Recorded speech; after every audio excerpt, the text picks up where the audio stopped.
저는 전국 세입자협회에서 주거 팀장을 맡고 있고 윤성노라고 그러고요. 그 운영위원으로 활동을 하고 있습니다. 주거에 관련된 이 번화의 바람이 한 대한민국에도 불고 있어서 참 기분 좋게 시원하게 시작을 하도록 하겠습니다. 주목할 거는 올해 7월 30일 그리고 7월 30일과 8월 4일로 바뀐 주택임대차보호법 3종 세트, 이것이 좀 변경된 게 좀 있어서 이거 관련돼서 좀 간략하게 소개를 하겠고, 임대차 계약 주로 여기 계신 분 중에서 자가 소유자분 없는 거를 가정하고 세입자를 가정하고 이런 내용으로 하겠습니다. 전국 세입자협회 소개를 하겠습니다. 그 유엔이 정한 세계 인권선언이라 대한민국이 보장하는 그 주거 권리가 잘 지켜지도록 하기 위해서 2013년도에 설립한 단체입니다.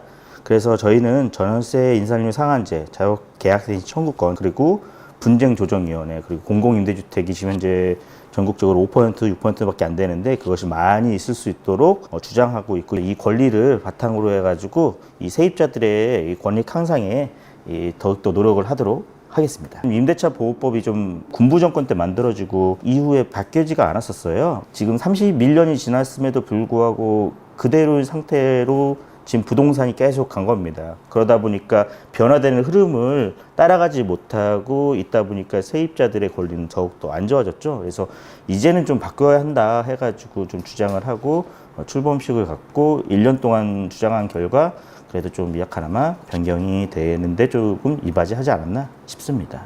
주거권에 대해서 간략하게 설명해 드리겠습니다. 자유권은 스스로 할 수 있는 권리인데 사회권은 본인이 요구를 해야 됩니다. 그 자본주의 발전에 따라서 이 격차를, 불평등을 완화시킬 수 있는 권리이기 때문에 본인이 주장을 해야 됩니다. 노동권과 건강권, 주거권, 환경권, 그 장애인 인권이 있겠는데요. 이런 거는 요구를 하지 않으면 주장을 들어주지 않습니다. 이 주거권도 사회권의 일종이어서 쾌적하고 안전한 주택, 그리고 부담 가능한, 내 소득에 대해서 너무 막대한 그 비용을 부담하지 않도록 안전하게 거주할 수 있는 권리, 이 주거권을 할 수 있기 때문에 사회권을 요구하는 겁니다. 서울 이 현실에 대해서 한번 검색을 해봤습니다. 그런데 2016년 통계로서 전국 1인 가구 27.9%인데 서울은 약 30.1%가 된다고 합니다. 그런데 2036년에는 약 68%가 예상된다고 합니다. 점점 1인 가구가 많아지는 추세인데요. 두 번째, 서울의 여성 1인 가구 추세인데 남성 1인 가구는 약 47.8%, 여성 1인 가구는 52.2%로 여성 1인 가구가 상대적으로 약간 높았는데요. 1인 가구 중에서 20, 30대 비율이 약간 43.6%로 약간 비교적 상당히 좀 높은 상태입니다. 그리고 1인 가구의 19%, 그러니까 5가구 중에 1가구가 반려동물을 키운다고 합니다. 자, 이런 현실에서 우리는 어떻게 살까요? 실제적으로 1년에 1,000만 원, 2,000만 원 모으기가 상당히 힘든 현실에서 서울 지역에서 한다고 치면 실제 내 집 마련은 한 20년 이상은 걸릴 수 있겠죠. 요즘 들어서 뭐 전세 가격 폭등이다 뭐 그렇게 얘기를 하는데, 사실 전세 가격은 그 부동산 가격에 비례해서 전세 가격은 올라갈 수밖에 없습니다. 그렇기 때문에 전세 가격이 많이 올랐다는 건 다 전격적으로 주택 가격이 많이 올랐다는 현실이겠죠. 자, 세입자들의 이런 부동산 가격이 올라왔는데 안전하지 않습니다. 경매에 나갔다 해서 본인이 전세금을 떼어서 세입자들의 41%는 한 푼도 못 받을 확률이 11%도 한 푼도 못 받았다고 합니다. 그럼 이 대책이 있는데요. 집주인 만나서 신분증, 주소지, 생년월일 확인. 두 번째, 전세대금은 주인 이름 계좌에 직접 입금. 세 번째, 등기부 등본을 앱 등으로 직접 보고 확인. 의뢰 보면은 되게 당연한 얘기 같은데 실제로 우리가 못하는 내용입니다. 이제 본격적으로 시작을 하겠습니다. 국토보통부의 내용 나옵니다. 이 국토보통부 임대차 3법 시행. 첫 번째, 계약갱신 청구권. 두 번째, 전월세 상한제.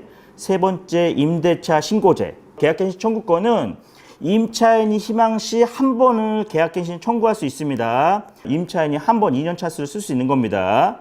그리고 두 번째, 전월세 상한제는 5% 이상을 올릴 수 없다는 제도입니다. 세 번째, 임대차 신고제는 뭐냐면은 계약할 때 그 신고를 해야 되는 겁니다. 이 세 가지 사항에 대해서 구체적으로 얘기하겠습니다. 이게 지금 621로 되어 있는데요. 이것만 아시면 됩니다. 2020년 9월 이후에 되는 계약 중에서 6개월 전부터 2개월 전까지 임대인이 거절을 할 수 있습니다. 거절을 하거나 임대인이 당신 나가라 혹은 임대료를 올려달라 할 수 있습니다. 그 상한선을 옛날에는 2배, 3배 올려달라고 할 수 있었습니다. 전체적으로는 5%, 각 시도별로 조정해서 그 이내까지. 자, 여기서 포인트는 뭐냐면은 6개월과 2개월 사이에 임대인이 그거를 요청을 할 수 있고, 임차인은 전월세 이 계약에 대해서 임대인이 만약에 나가달라 그러면은 이때 찬스를 쓸 수 있는 겁니다. 아니, 나 한 번 더 살겠습니다. 계약갱신 청구권을 할 수 있는 겁니다. 그러면은 2년을 더 살 수 있는 겁니다. 두 번째, 임대인이 그 월세 가격을 뭐 5%, 6%, 4%로 올려달라 얘기는 할 수 있습니다. 근데 5% 이상은 할 수가 없습니다. 그러면 임차인은 여기에 대해서 협의를 하는 건데, 이게 만약에 잘 안 되면은 이거는 분쟁조정위원회로 갈 수 있는 거고, 가급적이면은 조정을 하는 게 좋겠죠. 그런데 이것이 절대적인 건 아니다, 그렇게 얘기할 수 있습니다. 임대인이 옛날에는 그 계약 종료 6개월부터 1개월 전까지 이 내용을 얘기할 수 있거든요. 뭐 나가라, 아니면은 계약 종료한다, 아니면은 계약금을 올려달라, 뭐 그렇게 얘기할 수 있었는데, 이게 2020년 11월부터는 6개월부터 2개월까지로 변경됐거든요. 6개월과 2개월, 이걸 꼭 알아두시면 되겠습니다. 6과 2, 6과 2만 생각하시면 됩니다. 그리고 계약갱신 청구권은 찬스다. 묵시적 갱신 기간에는 그냥 쭉 가는 거고, 나중에 또 한번 찬스를 쓸 수 있다. 그리고 전월세 상한제 5%지만 5% 그거를 꼭 들어줄 필요는 없다. 이것이 핵심 포인트가 되겠습니다. 2개월 전까지는 꼭 임대인도 얘기를 해야 된다. 그러지 않으면 그냥 기존 계약이 묵시적 갱신으로 계속 간다. 계약은 누가 할까요? 계약은 누구와 할까요? 사기를 주의하려면은 신분증을 확인한다 그랬는데, 세입자와 임대인이 하는 겁니다. 임대인이 개인 법인 10탄일 경우가 있습니다. 그리고 만약에 대리인이 나온 경우는 위임장, 인감증명 이런 것이 필요하겠죠. 대리인이 나온 경우 첫 번째는 그 대리인과 전화를 해야겠죠. 그리고 대리인이 나와도 그 임대인에게 계좌로 보내야 될 테고, 최종 잔금을 지불할 때는 그 임대인 본인이 올 수 있도록 그렇게 해야 됩니다. 마지막 네 번째, 공인중개사가 맨 마지막까지 대리인으로 해가지고 최종 잔금까지 하는 것, 이런 거를 주의하셔야 됩니다. 지금 임대차 보호법이 바뀌어가지고 2020년 11월에 이것이 법무부와 국토교통부가 다시 변경하겠다 해가지고 이게 아마 약간 바뀔 겁니다. 근데 하도 이렇게 법적인 문제라든가 그런 게 많다 보니까 그것을 대비하고자 여러 가지 내용을 자세하게 썼습니다. 그래서 보증금이 있는 월세, 전세, 월세 체크할 수 있게 되었고, 소재지, 토지, 건물 이렇게 써 있게 해놨죠. 그래서 미납국세와 선순위 확정일자 현황에 써 있는 거는 뭐냐면은, 미납국세가 있다 그러면은 나중에 그 보증금이 못 할 수 있기 때문에, 못 받을 수 있기 때문에, 그리고 선순위 확정일자가 있다 그러면은 본인의 보증금이 잘못하면은 못 받을 수 있기 때문에, 그래서 이 내용을 임대인이 작성할 수 있게 이렇게 써놓게 됩니다. 그래서 이 주택임대차 계약서를 다운로드를 받거나 아니면은 부동산 공인중개사한테 주택임대차 계약서인데 법무부 양식으로 해달라고 하면은 이거대로 하시면 됩니다. 한 장짜리가 되게 자세하게 써있기 때문에 이걸로 하시는 게 좋습니다. 다음 장 보겠습니다. 임대차 계약서 써있고, 임대차 기간 어떻게 한다, 이거대로 이렇게 자세하게 쓰면은 서로 이게 분쟁이나 그런 거에서 좀 미연에 방지할 수 있기 때문에 이걸로 하시는 게 좀 낫습니다. 여기 보면 기타 특약사항이 사실 좀 중요한데, 특약사항에 뭐 그런 게 있겠죠. 내 주택에 대해서 그 전대차로 해가지고 내 주택을 또 누구한테 빌려주는 행위, 혹은 그리고 우리 중에서 반려견을 키우시는 분이 계시니까 반려견을 키워도 된다 안 된다 뭐 이런 문제 세세한 항목에 대해서 이렇게 이런 내용을 특약사항에다 쓰시면 되겠죠. 그리고 별지로 해서 법의 보호를 받기 위한 중요사항 이 내용을 쭉 읽어 보시면 이런 내용으로 했구나. 그래서 대항력, 차임증액 청구, 월세 소득공제, 다 묵시적 갱신 이런 내용이 있거든요. 이게 좀 사실 이 내용이 조금은 법적인 내용이기 때문에 좀 어렵습니다. 그럼에도 불구하고 아셔야 됩니다. 열심히 일하셔도 보증금을 날리시면 결과적으로는 큰 손해이시기 때문에 반드시 이것은 아셔야 되는 내용이십니다. 그리고 민간임대주택 서울시에 한 20% 정도는 민간임대주택이거든요. 민간임대주택 특별법에 해당되는 민간임대주택인데 이거는 뭐 5년 거주, 아니면 8년 거주하고 법적으로도 임대사업자에 대해 혜택이 있고 임차인에게는 세입자에게는 그 임대료가 일정 부분 이상 올라가지 않도록 하는 것이 있는데 그 만약에 표준 임대차 계약서 해놓고 이런 양식으로 썼다 그러면은 여러분은 민간임대주택 특별법에 있는 임대차 계약으로 해당되는 주택에 사시는 겁니다. 그리고 자 등기부 등본입니다.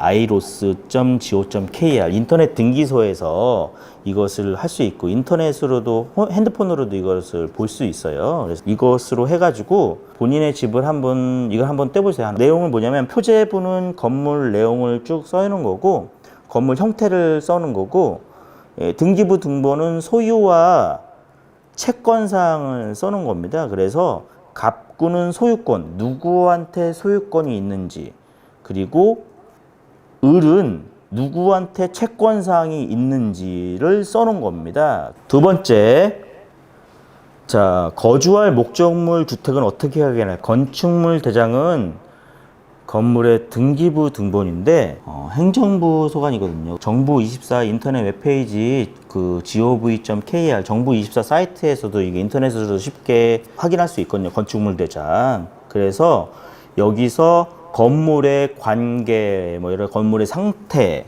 그런 거를 확인할 수 있습니다. 여기서 확인할 거는 이 두 번째 사항 위법 건축물, 이 건물에 법적으로 문제가 있는지를 확인하는 겁니다. 위법 건축물을 좀 확인을 해야 되는데 건축물 대장 상단에 표시되거든요. 그리고 임대차 계약서에 호수를 표시할 때는 반드시 건축물 대장에 있는 내용으로 표기를 해야 됩니다. 건축물 현황에 화살표 보이시죠? 가운데 용도라고 써 있습니다. 용도 화살표. 용도에 보면 이렇게 쭉 써 있죠. 어떤 용도. 이종, 근생, 고시원. 고시원인데 위반 건축물. 위반 건축물이 어떤 내용의 위반 건축물인지 민 밑에 써 있습니다. 그럼 여기서 사시게 되면은 아까 얘기했던 뭐 대출이라든가 여러 가지 그런 정부적인 혜택이나 여러 가지 할 때는 약간의 제한이 있을 수도 있고 그렇게 되는 겁니다. 그래서 집에 들어가시기 전에 건축물 대장 민원24 들어가시고 등기부 등본으로 채권 관계랑 누구 소유인지를 확인하셔야 된다는 것. 그걸 두 가지를 봤습니다. 세 번째입니다. 이제 깡통전세 본인 보증금 지키기. 건물 가격과 이 전세 가격이 거의 근접하기 때문에 이게 점점 발생이 많이 하고 있습니다. 그래서 건물 가격과 전세 가격이 차이가 별로 안 나기 때문에 이 만기 때 이 보증금 돌려막기를 못해서 결과적으로는 보증금 관련된 사기도 많고 그렇지 않습니까? 특히 월세는 이런 현상이 발생하지 않습니다. 월세는 보증금이 워낙 적기 때문에 갭투기는 전세에게만 하거든요. 그래서 전세일 때는 이걸 반드시 고려를 해야 되는데 특히 등기부 등본, 아까 했던 등기부 등본, 등기소에서 법원에서 하는 등기부 등본 각구 이 소유권에 다음 내용이 기재된 거에서 계약 자체를 아예 파기를 해야 됩니다. 이 가처분 등기, 경매 등기, 압류, 가압류 이런 빨간 줄이 거 있거나 그러면은 계약 자체를 하지 않으시는 게 좋습니다. 좀 그 지저분하다 싶으시면은 법원 관련된 등기 내용에 그런 게 있으면 안 하시는 게 좋습니다. 그 부채 비율을 좀 봐야 되는데요. 호가를 보고 부채 비율은 그 선순위 최고액과 그 선순위 먼저 있는 사람들의 보증금과 본인 보증금을 합산해서 부채인 걸 좀 보는데 이걸 계산을 하면 됩니다. 그래서 아파트는 약 80% 다가보다 했으면 70% 생각을 하면 됩니다. 그리고 세입자의 보증금을 보호하는 방법은 전입신고 그리고 확정일자 설제 거주입니다. 전입신고는 곧바로 그 이사를 하는 날 곧바로 하면 되고 확정일자는 계약서를 들고 곧바로 주민센터를 가면 되겠고, 그 중요한 사실은 실제 거주를 해야 됩니다. 실제 거주를 하지 않으면은 그거에 대한 효력은 없습니다. 그리고 선순위 근저당 설정 최고액은 등기부등본 아까 했던 등기부등본 을구에서 확인하는 건데, 아까 했던 선순위 근저당 설정 최고액을 보는 이유는 등기부등본 을구는 채권 관계죠. 채권 관계에서 최우선 변제 금액이 서울 지역은 3,700만 원이거든요. 나보다 우선순위 있는 사람의 그 채권 관계가 있다 그러면 내가 후순위이기 때문에 그걸 좀 보셔야 되겠죠. 다가구 주택 같은 경우는 어떻게 확인하느냐. 임대차 계약서에 보시면 선순위 확정일자 현황 이런 게 써 있는 거고요. 그리고 현재는 안 나오는데요. 이거는 임대인만 알 수 있습니다. 임대인만. 그래서 임대차 정보에 임대인이 주민센터에 정보 신청을 해야 되거든요. 그래서 임대인에게 요청을 해야 되는 겁니다. 네 번째, 임대기간입니다. 이 깡통전세를 하기 위해서 아까 얘기했듯이 임대차 보호법은 2년까지 보장하고 1년을 계약하도 1년 연장이 가능합니다. 묵시적 갱신은 계약 만기일 2개월 전까지 해야 됩니다. 임대차 보호법에 5% 증액계산 조항이 있지만은 이거는 5% 올릴 수 있다는 조항이지 이것을 반드시 해야겠다는 건 아니기 때문에 임차인이 그런 거 아닙니다. 주택 내 파손된 부분, 이게 좀 고민이 많을 거예요. 이거에 대해서 명쾌하게 한다 그러면은 다이소에서 살 수 있는 거는 세입자가 부담하는 게 맞습니다. 다이소에서 살 수 없는 거는 임대인이 하는 게 맞습니다. 그래서 시설 관리는 임대인이 하는 게 맞고, 다이소에서 웬만큼 할 수 있는 거, 뭐 형광등을 갈거나 웬만한 거 그 시설이나 교체하는 거는, 그리고 주택 내 파손된 부분, 이것도 수리를 요구하는데 맨 처음에 입주할 때 시설물 상태를 사진, 요즘은 그 핸드폰이 있으니까 다 동영상을 다 찍어 놓는 게 좋습니다. 동영상으로 다. 왜냐면 2년, 3년, 4년 지난 다음에 그 상태에 대해서 증명을 할 수 없거든요. 자, 월세세 공제제도 이건 임대인 동의 없이도 가능하기 때문에 오피스텔 고시원도 됩니다. 그리고 계약 만료 5년까지 신청 가능하니까 근로소득자 연봉 7천만 원 이하 대부분에 해당되실 텐데 10% 세액 정도 되니까 이 월세세 공제제도가 있다는 거 세입자 꿀팁입니다. 이거 알아두시면 좋겠고, 공인중개사에게 아까 전자거래 계약을 제한하는 것도 좋습니다. 이것이 나중에 정부에서도 이걸 좀 권장하고 있고, 이거에 되면은 그 금리 우대나 그런 걸 한다고 그러더라고요. 이 중요한 포인트인데, 아까 묵시적 갱신, 웬만하면 사실 대부분의 임대인들은 대부분 선량하셔가지고 웬만하면 묵시적 갱신을 하시잖아요.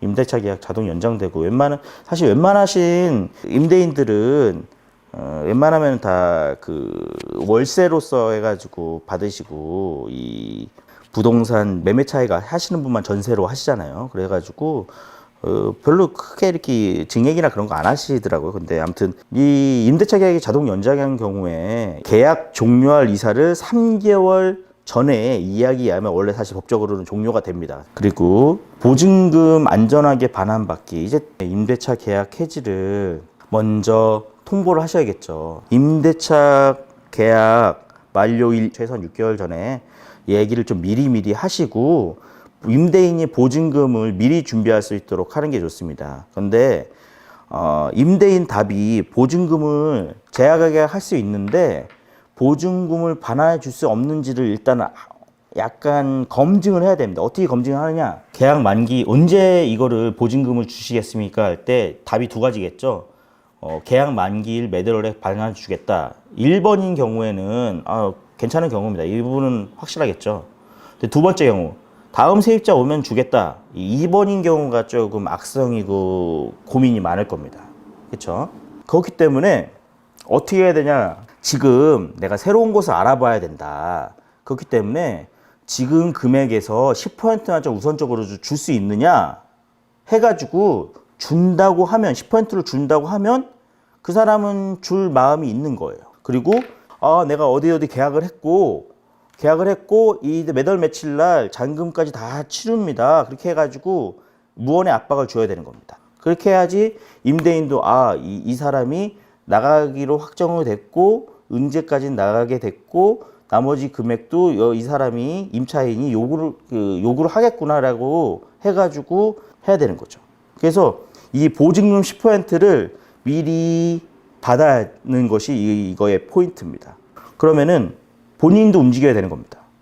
임대인 말만 믿지 말고 본인도 그 직방이나 아니면은 피터팬이나 그런 데 올려가지고 여기 이 방에 대해서 홍보를 해야 되는 겁니다. 그래가지고 빨리 이 방이 나갈 수 있도록 해야겠죠.